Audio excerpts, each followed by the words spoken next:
Hello friends, मैं शिव प्रसाद मौर्य आपके इस यूट्यूब चैनल पर आप सभी लोगों का बहुत बहुत स्वागत करता हूं फ्रेंड्स। आज हम लोग कक्षा 9, 10, 11, 12 प्लस सभी प्रतियोगी परीक्षाओं के में पूछे जाने वाला मोस्ट इम्पॉर्टेंट टॉपिक समास जो हमारा है समास, उसको हम लेके आए हैं फ्रेंड्स। यदि आप कक्षा 9 में हैं, 10 में हैं, 11 में हैं या 12 में भी, या किसी कंपटीशन की तैयारी कर रहे हैं और उस कंपटीशन के एग्ज़ाम में यदि हिंदी पूछा जाता है तो ये टॉपिक आपके लिए बहुत इम्पोर्टेंट है फ्रेंड्स। आप लोगों से रिक्वेस्ट है कि यदि आप चैनल पे नए हैं तो चैनल को सब्सक्राइब कर लीजिएगा, लाइक करिएगा और कमेंट अवश्य करिएगा। आपके लाइक और सब्सक्राइब और कमेंट करने से मुझे मोटिवेशन मिलता है फ्रेंड्स। यदि आप लाइक करते हैं, कमेंट करते हैं और सब्सक्राइब करते हैं तो हम और ज़्यादा मोटिवेट होते हैं और ऐसे ही यूजफुल वीडियो आप लोगों के लिए लेकर आता रहूँगा मैं। चलिए फ्रेंड्स, हम लोग देखते हैं। तो समास हमारा टॉपिक है। तो समास सबसे पहले जान लेते हैं समास का हिंदी मतलब, शाब्दिक अर्थ क्या होता है। तो समास का मतलब होता है संक्षेप। इसका क्या मतलब होता है? संक्षेप। तो समास का परिभाषा जब कभी भी बनाएंगे तो फ्रेंड्स, तो समास दो या दो से अधिक शब्दों के सार्थक मेल को समास कहते हैं।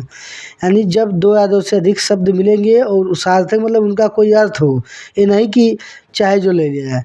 सार्थक मतलब वो अर्थवान हो, मतलब अर्थ सहित हो। यानी दो या दो से अधिक शब्दों के सार्थक मेल को क्या कहते हैं? समास कहते हैं फ्रेंड।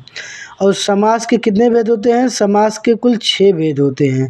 पहला अव्ययी भाव समास, दूसरा है तत्पुरुष समास, तीसरा है द्वंद्व समास, चौथा है द्विगु समास, पांचवा है कर्मधारय समास, छठवां है बहुब्रीहि समास।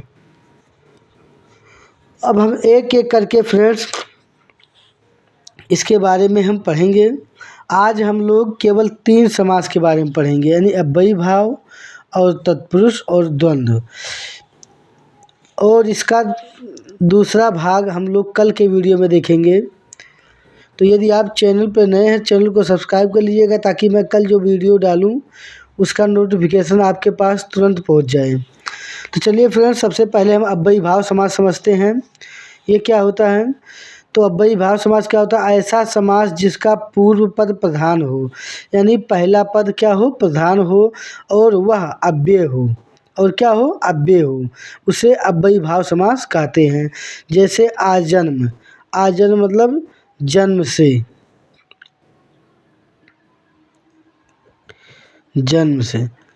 ही। प्रतिदिन मतलब क्या होता है? प्रत्येक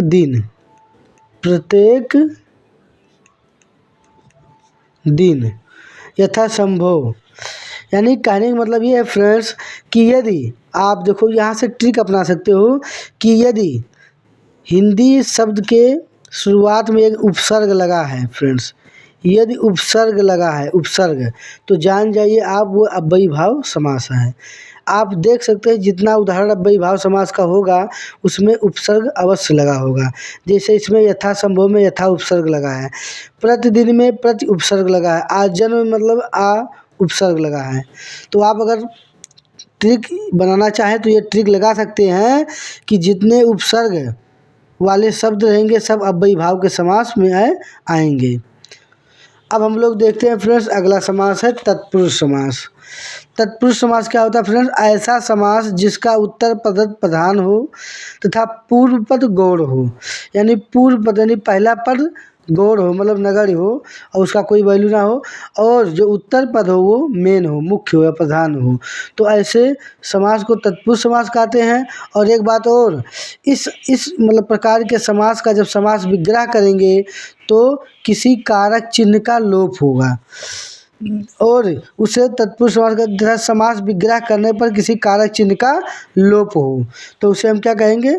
तत्पुरुष समास। जैसे घुड़सवार, देखिए घोड़े पर सवार, देखिए पर आ गया ना, ये अधिकरण कारक है। राजकुमार, राजा का कुमार, फिर कहा गया ये भी कारक चिन्ह है, ये संबंध कारक है। काकी के रारी रे नानी ने, उसी में आता है संबंध कारक। वनवास, वन में वास, अधिकरण में पर, अधिकरण तत्पुरुष। यानी आप देख सकते हैं फ्रेंड, जो तत्पुरुष समास के उदाहरण जिसको जब हम तोड़ेंगे तो किसी ना किसी कारक चिन्ह का अवश्य लोप रहेगा। तो यहाँ से हम अंदाज़ा लगा सकते हैं फ्रेंड्स कि जो तत्पुरुष समास या कोई भी समास होगा उसका जब हम समास विग्रह करेंगे तो यदि उसको तोड़ने पर अगर किसी कारक चिन्ह का लोप हो रहा है तो हम अवश्य जान जाएंगे कि वह तत्पुरुष समास होगा। चलिए फ्रेंड्स, और हम देखते हैं द्वंद्व समास। तो द्वंद्व समास क्या होता है फ्रेंड्स? द्वंद्व समास ऐसा समास जिसके दोनों पद प्रधान हों, जिसके दोनों पद क्या हों?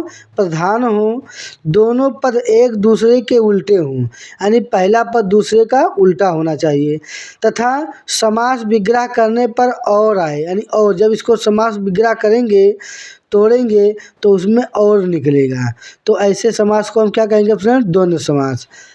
ध्यान में समझ में आया? फिर से देख लीजिए, ऐसा समास जिसके दोनों पद प्रधान हो, दोनों पद एक दूसरे के उल्टे हों तथा समास विग्रह करने पर और आए, ऐसे समास को हम क्या कहते हैं फ्रेंड? द्वंद्व समास। जैसे माता पिता, माता और पिता। देखिए फ्रेंड, माता का उल्टा पिता, और जब इसको तोड़े तो उसके बीच में क्या है? और आया।